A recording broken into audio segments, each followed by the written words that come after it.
Hey guys, welcome back to the channel, and today we're talking about everybody's favorite thing in the world, statistics. Yes, we're talking statistics today because as of a couple of days ago, Ghost Ship put out their year-end statistics that they typically do for Deep Rock every year, and it shows the statistic of new players, returning players, all that kinds of stuff. And I know I'm a little late to the game with talking about this because they posted it a while ago, but between the Monster Hunter Wilds beta and the Space Marine 2 update, I was a little bit preoccupied. But I figured it'd be cool to go through this and see the kinds of stat changes and updates that the game has gotten over the last year, and seeing all the new people that have come back and prove without a shadow of a doubt that the game is still as popular as it always has been, if not even more, and just see the kind of stats that they were able to dig up because they always do some fun stuff. Also, I apologize for my hair. I know it looks terrible, but it's still early in the morning and I didn't feel like putting it together. But anyway, let's get right into the post. Hello, miners. Great news for hobby statisticians. Who does statistics for a hobby? I feel like you do that as a job. We've got our annual year-in review statistics ready. Sorry, it's a bit late this year, you and me both. Someone spilled the juice on the office calculator, so we had to do it all by hand. Management is very pleased with some critical figures. Overall employee deaths have decreased this year, for example. Fall damage is still the leading killer among DRG employees, no surprise there. But this year, recorded cases dropped to an acceptable 32 million. Nice work. When 32 million is an acceptable number of deaths on duty, that is a problem. As usual, any figures related to workspace safety violations and employee complaints have been omitted as management deemed these numbers to be statistically insignificant. Of course they are. Please enjoy the full statistic below and know that DeepRockGalactic Corporation appreciates your contributions this record year, rock and stone. So first, the biggest number is they have more than 10 million units sold across all platforms since they first launched in 2018. That's incredible. Let's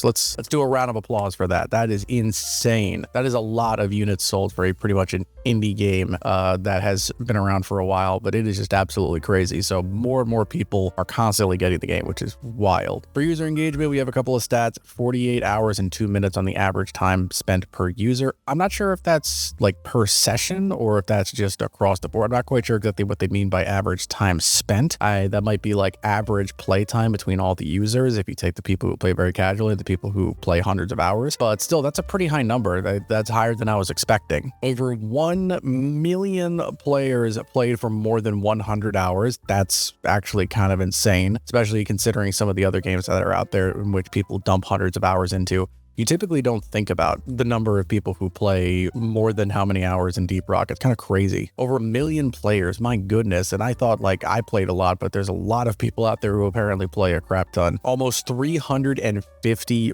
million sessions launched since it first came out in 2018. That is wild. That means that so many people have been logging on to play the game at many different times that that's just an astronomical number. But an even bigger number is almost 840 million missions played. So that means that almost a billion with a B missions have been played since the game first came out. That is wild. Chances are a lot of them might be, you know, fast missions, but still the fact that it's close to a billion is just completely insane. And here's a very important one. We have the user base has almost tripled since 2019. And then we have the chart for the DAU, which, if you do not know what DAU means, it means daily active users, which means these are the people who log onto the game pretty much daily to do at least something, either just do some daily missions or whatever the case may be. And as you can see, we have a steady increase since the game's first early access launch back in February to now in season 5 of June 2024. It's had its ups and downs, as you can see.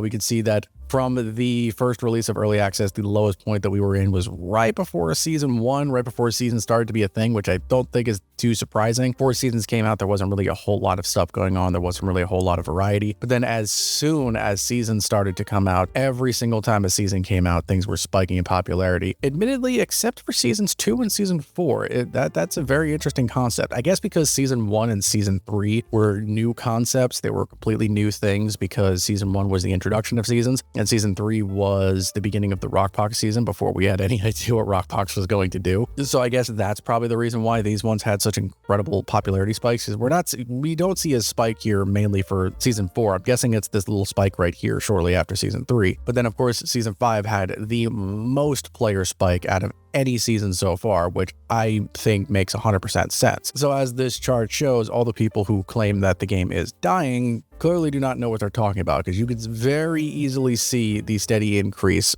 even since the very beginning of the game. Yes, it's had its ups and downs as seasonal content games tend to have, but it has overall been incredible incredibly positive, and it is so uplifting to see a chart like this in a game that I personally love a whole lot, and one that you definitely want to see succeed. So then we have a couple different more stats. We have user-based stats. Daily active users, again, 139,000 players, down from 150,000 from 2023. So a little lower, but still, that's a lot of people. That's a lot of people that log in daily just to do whatever they need to do. That means at any point in time, there's almost 150,000 people playing this game, more or less. That's kind of crazy. For monthly active users, we have just over 1 million, which is more than 2023. That means that we have more people who are staying on for the longer events or just the longer grind than the shorter grind, which I don't think is a bad thing. I think that makes a lot more sense because people are starting to realize that now you can sort of pace your gameplay. You don't need to play necessarily all the time, every single day, especially during these low moments where we don't really have a whole lot going on right now. And then lastly, we have an average concurrent users of 11,000, which is down from last year, but still, that's a lot of people playing. That's over 10,000 people playing at any given point in time. That's wild. That's a very good number for a game like this. And this next stat is insane to me. Reviews, overall 97% positive reviews on Steam out of over 250,000 reviews. Ranked number 21 best reviewed games on Steam of all time. 21. Do you know how many games are on Steam? Hold on. How many games are on Steam? As of January, Steam has over 89,000 games available. Over 89,000 games, almost 100,000 games, and this game is in the top 25. That is a ridiculous metric of judgment. That is a wild amount of positivity. That means that a gigantic majority of Steam games are not viewed as popular as DeepRockGalactic is. And I think that that's a true testament to the very nature that the game is. It is a very fun, very enjoyable, very pleasing game, and players know that, and it shows. Order of the Deep DLC was the fastest selling DLC for DRG. 43,000 of you bought it within the first 24 hours. Well, it's the best looking armor set, if I'm being honest with you. It literally just looks like Helldiver's armor with the capes and everything. It is by far the best looking armor set cosmetic that we can get so far. So there's no shock to that for me. DRG Rogue Core is number 65 most wishlisted upcoming game on Steam. Again, that's wild. That's a wild number. There are so many games that are wishlisted on Steam. I personally have a ton of games wishlisted on Steam. I think I have like 40 something on my wish list as of right now. So the fact that Rogue Core, out of all games that are not coming out, is number 65 of the most wishlisted games. When you have things like Monster Hunter, you have things like Avowed, you have so many crazy things that are coming out within the next year or so that people are looking forward to. And the fact that Rogue Core is within the top 100 is an unbelievable metric to see how far the series has gone. And people are saying Rogue Core should have just been a DLC for Deep Rock. They don't know what they're talking about. Then they have a couple extra stats here. First, we have DeepRockGalactic Survivor, which launched in early access in February. 1 million units sold in less than 1 month. I completely believe that. DRG Survivor is phenomenal. If you like Survivor-based games, if you like things like Vampire Survivors, you will absolutely adore Deep Rock Survivor. It's a lot of fun. Go check it out. I've streamed it a couple of times. I've made a few videos on it. I was even in a tournament for it. It's a great game. Go check it out. Then for the socials, which I'm not super big on the socials, but it's still good to see over 2.6 million followers on Steam. That's an insane number. That's a lot of people following stuff. In 2024, DRG reached rank number 5 of most followed games on Steam of all time. Again, there's over 89,000 different games on Steam, and we are in the top 5 of most followed games. That's a testament to the true popularity and the true commitment of the DRG fan base. Over 650,000 DRG Discord members. I completely believe that. It's one of the most active Discords I've ever been part of. I know I don't post there a whole lot or do anything, but believe me, I do lurk. It is crazy. DRG Discord server is still among the 25 most active gaming servers in the world. Again, I don't even know how many Discord servers there are in the world. Pretty much everybody and their grandmother has one. The fact that it is in the 25 most active is ridiculous. Reddit subscribers, almost 400,000. That's a lot of people subscribing to the Reddit thread, and thank goodness, because that means I get my monthly memes. And YouTube subscribers, 153,000. I believe that's for the actual Ghost Ship Games YouTube channel. But that's still a phenomenal number. That means that they have a ton of support. They have a lot of people helping them out. Just the amount of following is ridiculous. And all these numbers are up from last year, that's phenomenal. That means the community is still growing even to this day. And then this is probably one of the stats I'm looking forward to at the most. The top 5 causes of death in 2024. Oh, baby. Let's see what everybody's falling to. Well, no surprise. Number 1 is fall damage at 32 million deaths. I mean, management was not kidding. That's wow. See, the gap between that and the next 4 is completely ridiculous. I mean, I guess it does make sense. Fall damage is probably the thing that does take out the most people. Number 2 is the Glyphid Grunt, which is surprising. I mean, I guess it is the most common enemy, so I guess it does make the most sense that the Glyphid Grunt would probably be the next biggest cause of death.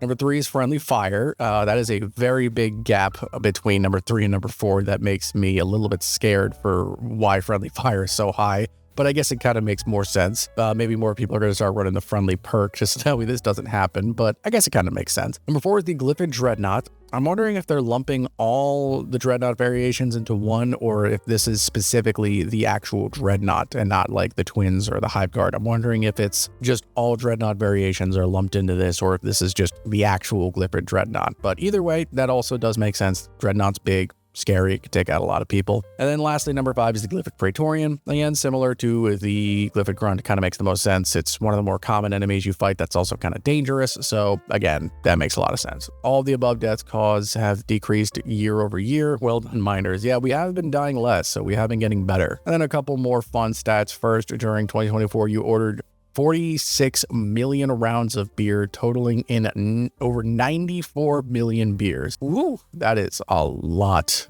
Drink responsibly, people. I cannot stress that enough. Please drink responsibly. In-game, fine. Out of the game, responsibly, please. That's a lot. I mean, chances are a lot of it is either the randomizer or the hidden dwarf, which don't actually increase your drunkenness. So those are probably the ones that are being ordered the most just when people are messing around in the space rig. But still, it is pretty interesting to see. 17.3% of you passed out drunk during 2024, a significant improvement for 2023. Hey, look at that. We're being responsible. Like I said, be responsible and it will show. Of those of you who passed out drunk during 2024, you passed out drunk on average of 3.39 times. That's interesting. I didn't think that was a calculation that you could do. Lloyd is still raking in quite the income. Total amounts of credits tipped in 2024 was $106,949,399. Lloyd is making a killing. Lloyd is the best worker in the entire space rig, bar none, and I will die on this hill. Always make sure you tip Lloyd. He works incredibly hard, he does a good job, and he is so pleasant to be around. That makes all the sense. And then finally, we have these are the names of the top 10 most played missions during 2024. Going from 10 to 1, we have Loaded Pocket. That's kind of cool. We have Corrupt Tongue, Wild Arm, Sharp Honor, Shattered Outpost. I like that one. Petrified Outpost, Corrosive Luck. How does that one even work? Shattered Arm, Wild End, and Work Instructions. All of those names are pretty good. I've probably gotten those several times, but just not noticed. I never pay attention to mission names, but chances are I have gotten these a couple of times. And there you have it. The year-end review for DeepRockGalactic 2024, the stats given to us by the devs. Personally, I am very happy and satisfied and very proud to see this community grow as high as it did. Again, just seeing that chart of the daily active users showing up and going progressively up every single season was phenomenal to see. Again, ranked number 21 out of all Steam games in the world. Out of all almost 90,000 games on Steam, it is in the top 25 in terms of most popular. So that is a thing that all of us should be very proud of. And Deep Rock is still going to be going strong. Rogue Core is going to be coming out, which I'm sure is going to be bolstering its popularity even more. The devs definitely have plans for this game farther on down the line with Season 6 and whatever happens. So I'm sure that we're going to look back on these stats in about 2 or 3 years and be even more surprised with how far we have come. Anyway, hope you guys found this video informative and entertaining. If you did, please be sure to let me know by hitting that like button and consider becoming a member and subscribing today, as it really helps me out a lot. Lets me do more fun stuff like this. Rocket Stone Miners, I'll see you in the next video.